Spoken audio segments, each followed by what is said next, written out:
నా వల్ల ఇంత పెద్ద పొరపాటు జరిగిపోయిందా? How could I do this? తను ప్రెగ్నెంట్ కాదేమో అని నేను అనుకున్నాను. నేను ఎంతో నమ్మకంగా ఉన్నాను, కానీ నేను భయపడ్డాను ప్రజ్ఞ. నేను నిజానికి దూరంగా పారిపోవాలని అనుకున్నాను, కానీ నేను నా భయానికి ఎంత దూరంగా పారిపోతున్నాను, నాకు అంత ఎక్కువగా భయం వేయటం మొదలవుతోంది. ఇప్పుడు నేనేం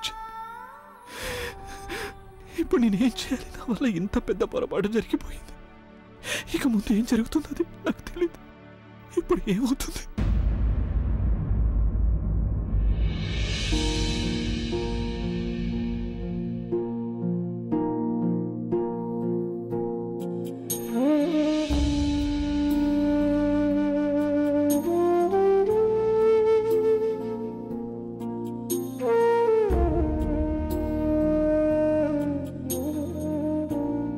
ఎలా జరగాలనుంటే అలా జరుగుతుంది. ఇకంతా సర్దుకుంటుంది. ఎవరైతే వాళ్ళ జీవితంలో చేసిన తప్పుని తెలుసుకుంటారో అప్పుడు ఆ తప్పు ఎప్పటికీ తప్పవదు. నాకిదంతా ముందుగానే తెలుసు. అందుకే ముందే నా దారిని నేను వేరు చేసుకున్నాను. ఇప్పుడు మీరొక కొత్త దారిలో వెళ్ళాలి. ఆ దారిలో నేను ఉండకపోవచ్చు, కానీ తను మీకు తోడుగా ఉంటుంది. ఇదే అసలు నిజం. దీనిని నేను స్వీకరించాను. ఎంత త్వరగా మీరు స్వీకరిస్తే అంత మంచిది. ఇలా నువ్వే అంటున్నావా? అవును, ఎందుకంటే ఇదే నిజం. ఇక ఇలాగే జరుగుతుంది. అన్నిటికంటే ముందు మీరు తనుని క్షమాపణ అడగాలి. మీకు తెలుసు కదా, ఎప్పుడైతే ఒక అమ్మాయి ప్రెగ్నెంట్గా ఉంటుందో అప్పుడు చాలా సెన్సిటివ్గా ఉంటుంది. తను అందరికంటే ముందు ఈ న్యూస్ని మీతో షేర్ చేసుకోవాలనుకుంది, కానీ మీరు తన మీద కోపంతో... నాకు తెలుసు మీ మనసులో ఏం ఆలోచిస్తున్నారు అని, కానీ మీరు తను మనసునైతే బాధ పెట్టారు. ఒక ఆడదానికి తన తల్లి కాబోతోంది అని చెప్తే నిజంగానే తల్లి అయ్యిందా అని అనుమానిస్తే ఇంతకంటే పెద్ద నింద ఇంకే ఉంటుంది. మీ వల్ల తప్పు జరిగింది కాబట్టి దాన్ని మీరే సరిదిద్దుకోవాలి. మీరు ఒక్కసారి తనను క్షమాపణ అడగండి. ఆ తర్వాత ఐ ప్రామిస్ అంతా సర్దుకుంటుంది. నేనంతా చక్కదిద్దుతాను. ఎలాంటి సమస్య రాదు. నేనున్నాను కదా. నేను మిమ్మల్ని ఇలా బలహీనంగా... నేను వెళ్ళి తనను తీసుకొస్తాను.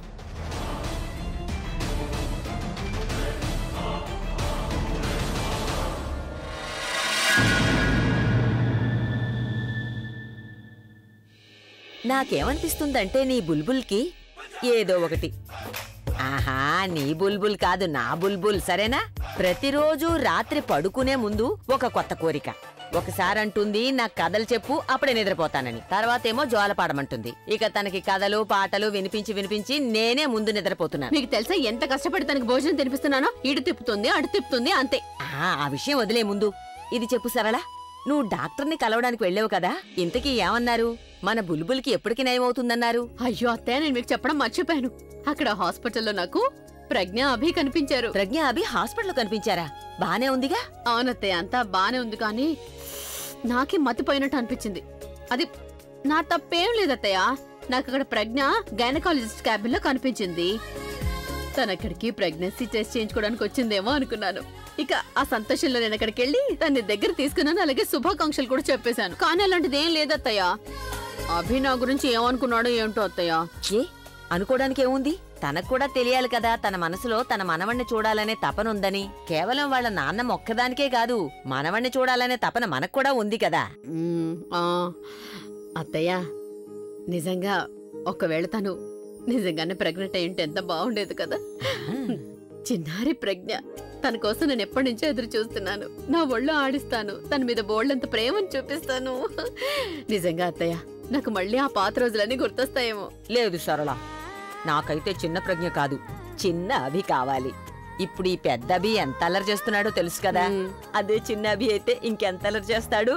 సరదాగా ఉంటుంది. అత్తయ్య, మీకు తెలుసా, అరే వాడు మిమ్మల్ని బాగా విసిగించేస్తాడు తెలుసా. 2 నిమిషాలు కూడా మిమ్మల్ని ఒక చోట అస్సలు కూర్చునివాడు. అటు ఇటు మిమ్మల్ని ఎంతగా పరిగెత్తిస్తారంటే మీరే స్వయంగా వచ్చి నాతో అంటారు, సర్లా నువ్వే చూసుకో అమ్మ, వాడిని అటు పరిగెడుతున్నాడు ఇటు పరిగెడుతున్నాడు, వాడిని కాస్త చూసుకో సర్లా అని. మీరిద్దరూ మీ కలలలోకి నుంచి బయటికి వచ్చేసారు అంటే ఇద్దరు ఈ బిస్కెట్లు తినేసి వాటితో పాటు నేనిచ్చిన టీ కూడా తాగండి. అరే, నువ్వెందుకు ఇంత చిరాగ్గా మాట్లాడుతున్నావు? నువ్వు కూడా కావాలంటే కలలు కనొచ్చు కదా. నాకు మీలాగా పగటి కలలు కనడం రాదు, ఆ కోరిక కూడా లేదు. ఇప్పటికే ఇంట్లో ఒక అల్లరి పిల్లుంది, దాన్నే మీరు సరిగా చూసుకోలేకపోతున్నారు. ఇప్పుడు మరొక పిల్లాడి గురించి ఆలోచిస్తున్నారు మీ ఇద్దరు. ఒక విషయం ఇద్దరు బాగా వినండి, మీకు మనవడా మనవరాలు పుడితే అప్పుడు నాకు పూర్తిగా 1 నెల సెలవు కావాలి. నెల రోజులు సెలవా? ఎందుకు? నువ్వెక్కడికి వెళ్తున్నావు? నేనెక్కడికి వెళ్తాను? నేనైతే ఇక్కడే ఉంటాను. సెలవుల్లో నా మనవడితో ఆడుకుంటాను నేను. అప్పుడు మీరు నాకే పని చెప్పకూడదు, సరేనా?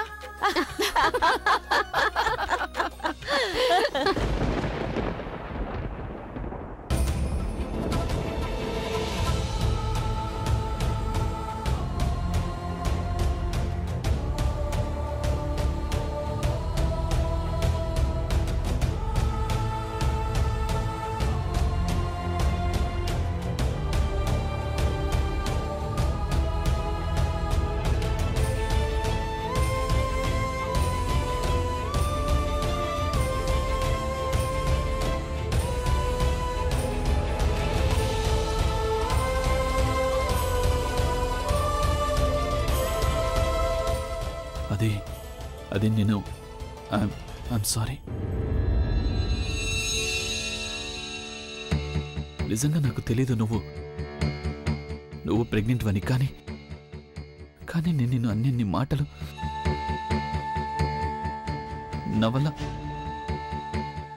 నవల తప్పు జరిగిపోయింది. నవల చాలా పెద్ద తప్పు జరిగింది, నన్ను క్షమించు. I'm really sorry. I'm sorry.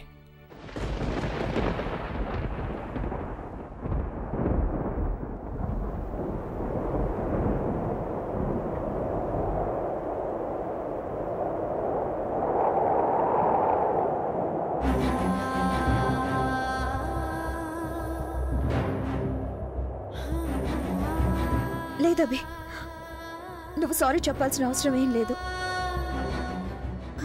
And thank you so much నా మీద ఇంత నమ్మకం ఉన్నందుకు. You know I was so tensed, అసలు ఏమవుతుందో ఏమో అని. బట్ ఇప్పుడు నువ్వు నాకు తోడుగా ఉన్నావు. ఇప్పుడంతా సర్దుకుంటుంది. I'm so happy Abhi. I love you అభి.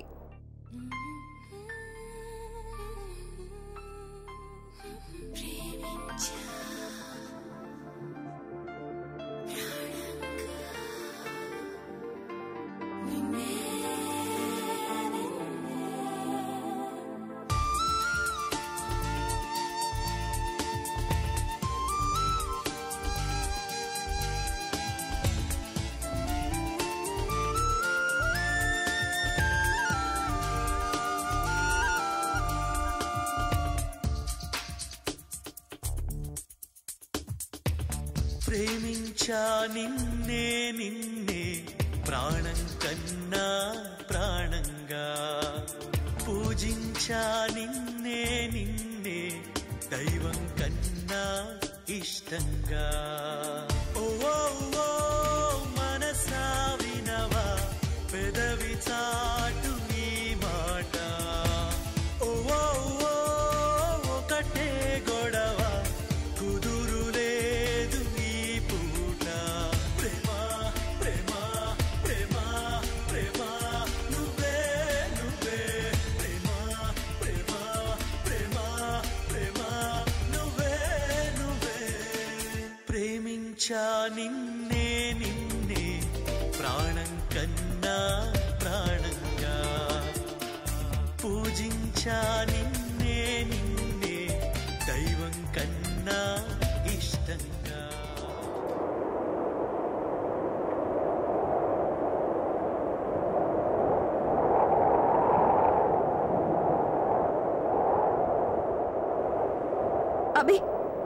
అభి నువ్వు నా లైఫ్ లోకి తిరిగి వచ్చావు. నాకంతా దక్కినట్టే.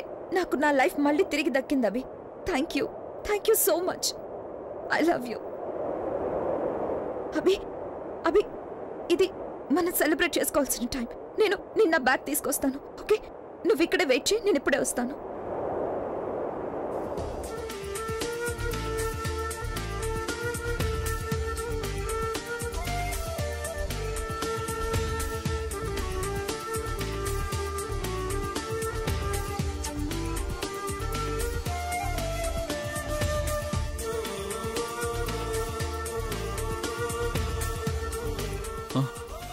ప్రజ్ఞ Pragna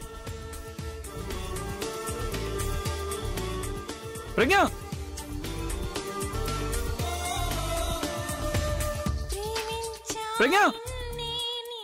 Pragna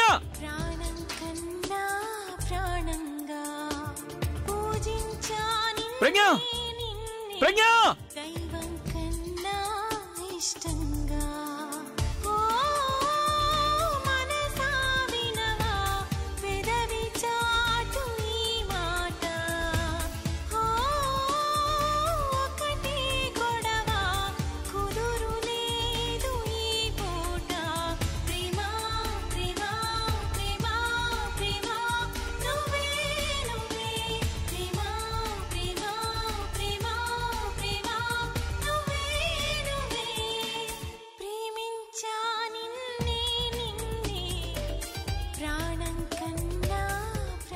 so happy Abhi. I love you.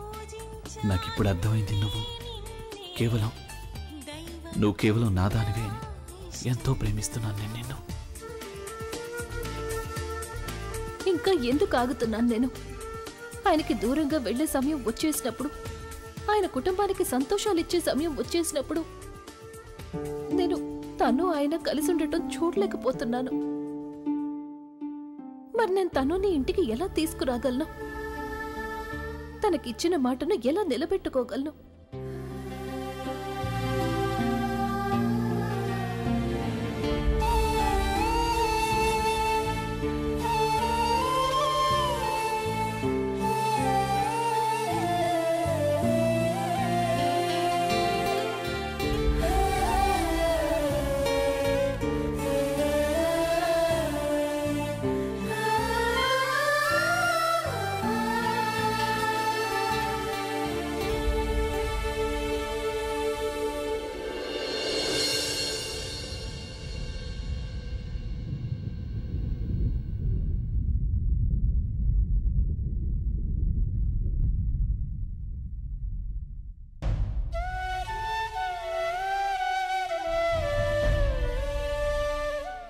ఇంకా కొద్ది రోజులే అమ్మమ్మ, కొద్ది రోజులు మీరు ఇవన్నీ భరించాల్సి ఉంటుంది. ఎందుకంటే ఒక పెద్ద సంతోషం కోసం మనం చిన్న చిన్న బాధలను అనుభవించి తీరాల్సిందే. మీరు అనుకున్న ఆ సంతోషం మీకు దక్కినప్పుడు మీకు నేనిచ్చిన బాధని, కన్నీటిని మీరు పూర్తిగా మర్చిపోతారు. అప్పుడంతా సర్దుకుంటుంది.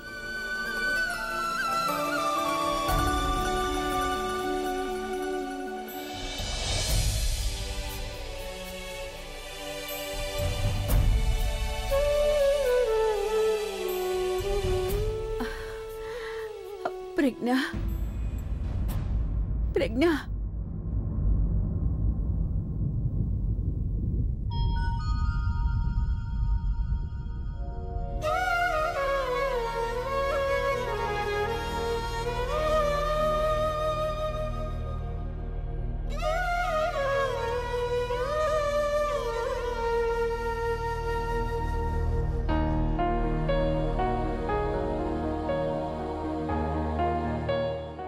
నేనెందుకు తన పేరు పిలుస్తున్నాను? తను ఇక్కడికి ఎందుకు వస్తుంది? తనైతే మారిపోయింది, చాలా చాలా మారిపోయింది. మా ఇద్దరి మధ్య ఎంత దూరం పెరిగిందంటే ఒకే ఇంట్లో ఉండి కూడా నేను తన్ని చూడలేకపోతున్నాను.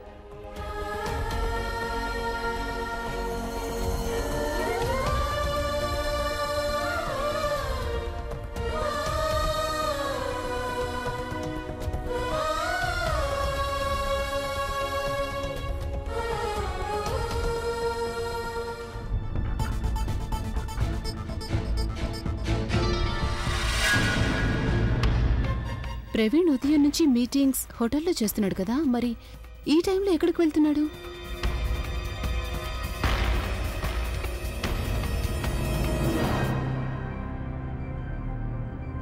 ఇతనెవరు? ప్రవీణ్ ఇతన్ని రోడ్డు మీద ఎందుకు కలుస్తున్నాడు?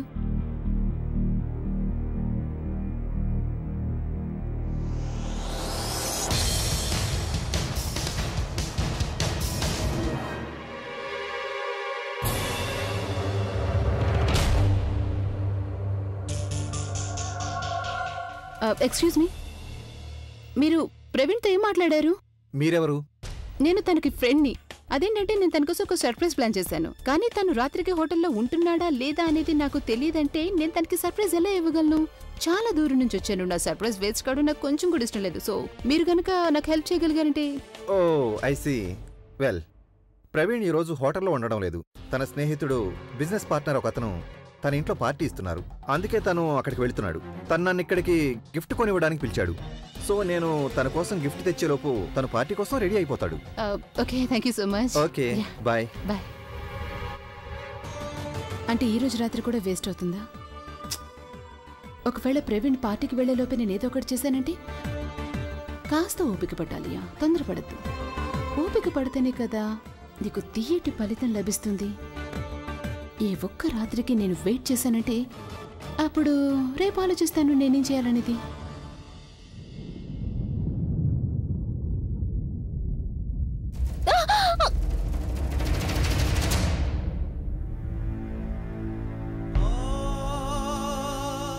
మీరిలా ఒంటరిగా చీకట్లో ఎందుకు కూర్చున్నారు? నేను వెళ్ళి లైట్ వేస్తాను. వద్దు, చీకటిగానే ఉండనివ్వు. ఎందుకు? ఈ చీకట్లో నన్ను నేను దాచుకోవడానికి ట్రై చేస్తున్నాను. వెలుతురులో నా మొహం నేను చూసుకోలేకపోతున్నాను. మీరు అలా ఎందుకు అంటున్నారు? అలా ఆలోచించకండి. మరెలా ఆలోచించాలి? నాన్నమ్మ చెప్తూ ఉంటుంది, మంచి పనిని ఆలోచించి చేయాలి అని. ఏ పని అయితే చేసిన తర్వాత దాని గురించి ఆలోచిస్తామో అది తప్పే అవుతుంది అని. ఎంతో తప్పు చేశాను నేను, చాలా తప్పు చేశాను. నా రెప్యుటేషన్ కంటే కూడా ఎక్కువగా నేను నా ఫ్యామిలీ నమ్మకాన్ని కోల్పోయాను.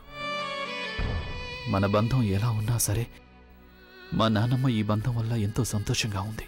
ఎందుకంటే నేను తనకి నచ్చిన అమ్మాయిని పెళ్లి చేసుకున్నాను. నేనెప్పుడు తనని చూసినా తన కళ్ళలో ఎప్పుడూ నా మీద గర్వం కనిపిస్తూ ఉంటుంది.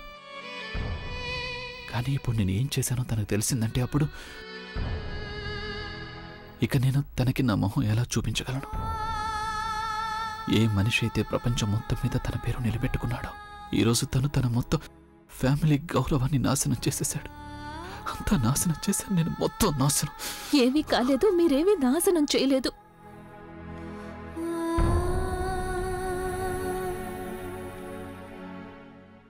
ఎప్పుడైతే మీరు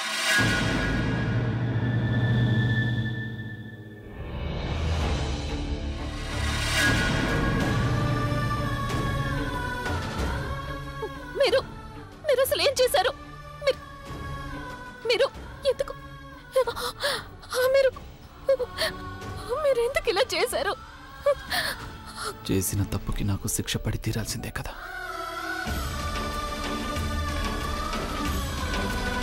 అందుకనే నేను. మీకేమైనా పిచ్చి పట్టిందా? ఇలా మిమ్మల్ని మీరు గాయపరుచుకుంటారా?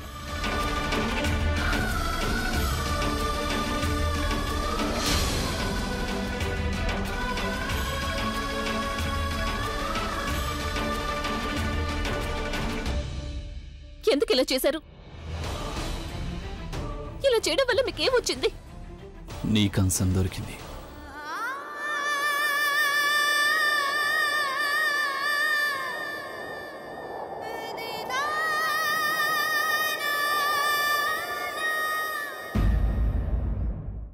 నువ్వు నన్ను అక్కడ ఒంటరిగా వదిలేసి ఎందుకు వచ్చేసావు? ఊరికే. ఊరికే అంటే? ఊరికే అంటే ఊరికే.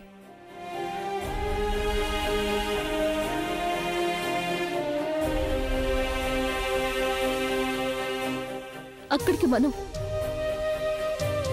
మనం ఒక పని మీద వెళ్ళాం. మీకు నిజంగానే తను ప్రెగ్నెంట్ అని తెలిసిపోయినప్పుడు ఇక నాకు అక్కడేం పని ఉంటుంది? అందుకే తిరిగి వచ్చేసాను.